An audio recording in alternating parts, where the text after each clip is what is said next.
Cruising. The most relaxing vacation one could imagine. Sailing the high seas, enjoying quiet times with family and friends. It's the best. Except when it's not. Carnival, are you listening? You gotta ban this family.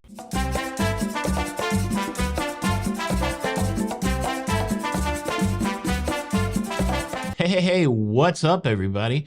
Welcome to La Lido Loca. I'm your slightly agitated host, Tony, here with a story time. And by story time, I mean rant. Story time about a family I encountered on my last cruise that, well, they should straight up be banned. Let me set the stage for you. If you know anything about my cruising profile, if you know anything about how I like to cruise, you know that one of my favorite activities is partaking in the nightly entertainment on cruise ships, particularly the production shows that happen in the big theater. I love a good production show. I've made no secrets about it. And I tell you what, all the stars aligned for one of the production shows on this cruise on the Carnival Spirit. And not only did I go to the production show, but I got my brother Chris and my sister-in-law Heidi to go to the production show.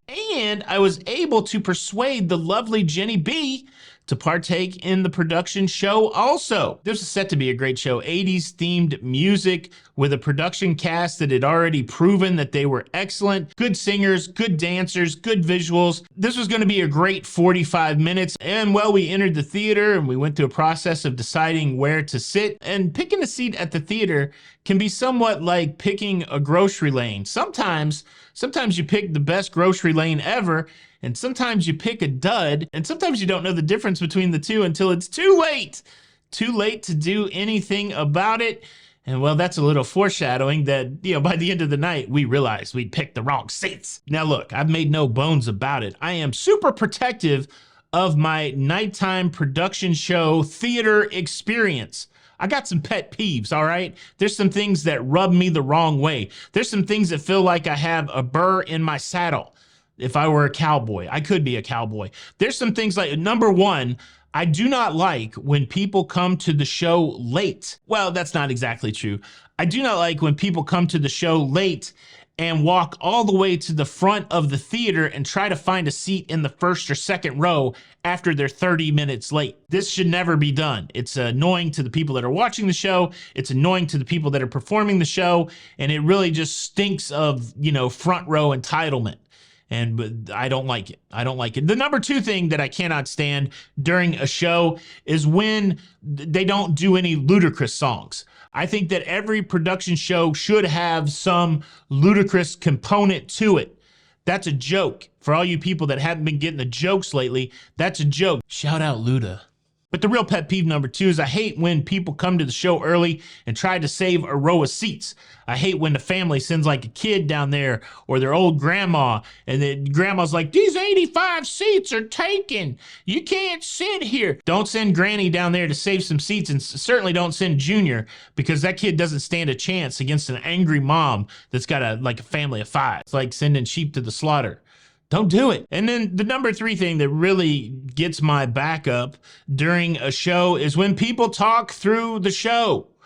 And I thought that was the worst one. I thought the show talker was the one that annoyed me the most. But man, we had an encounter with a family in the theater on the Carnival Spirit that takes the top spot of any list I will ever make going forward. We had a situation that unfolded in such a way that my brother got up and left the theater during the middle of the performance. Now, I was able to capture a little bit of video that, well, will probably key you in as to what was the disruptive part of the show.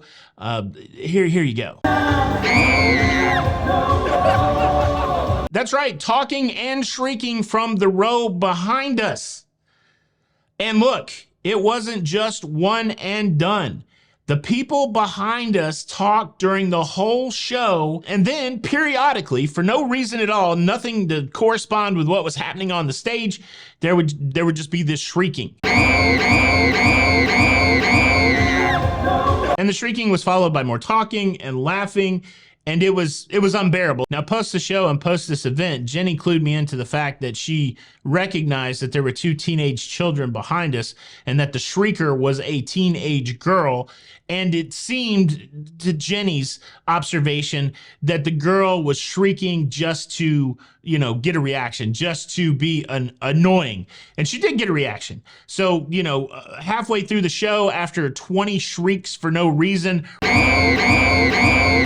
right in the back of my brother's head, he had to get up and leave. He doesn't do well with shrieking, and I really don't know who does well with shrieking. I was just being stubborn. I'm like, look, I'm gonna sit here and I'm gonna listen to this shrieking and try to get the most out of this performance. My brother had to bail out. He had had enough. And Jenny B, she did pretty good. Jenny B's from Long Island. She's a New Yorker. She did pretty good of, keeping eyes forward, ignoring the shrieking, but then it got really incessant, and she finally shot like a Jenny B look to the back. Like that, she gave him the Jenny B, like, I'm from New York, I'll cut you look. And well, that didn't help the situation. It kind of exacerbated the situation, and the shrieking became more frequent. Here's my philosophy. I'm never going to get into any kind of conflict on a cruise ship. It's not my place. I can suffer through anything for 45 minutes.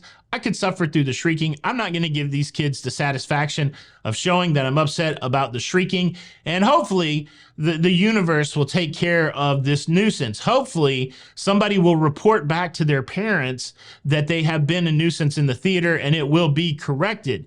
That was my hope. That was my idealistic hope. But those hopes were dashed. They were dashed in the moment that as the show ended and we all got up to leave the theater and I turned around and I could see what was going on in the row behind me.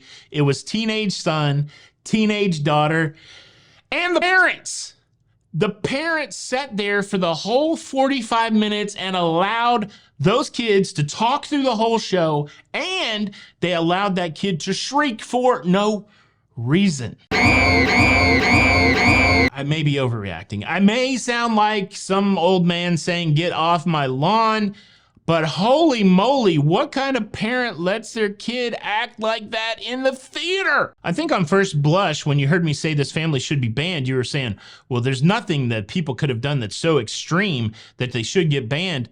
I hope now that you've heard my story, you will get on board with me and say that this family should be banned. Of course, this family's not going to be banned. The picture on the thumbnail is a stock image. I wouldn't actually include the family, but it's the principle of the thing. Am I right? What would you have done in this situation? Just another example of annoying cruise passengers. Just another example of why cruising isn't perfect. Actually, I have a whole video of why cruising isn't perfect. You might want to check that out and see if it's still not perfect in those ways. Yeah, check that video out next. Look, this is Tony for La Lido Loca. Hit the like button, subscribe if you hadn't, and until the next time, I'll see you on the Lido. Stop shrieking. Bye.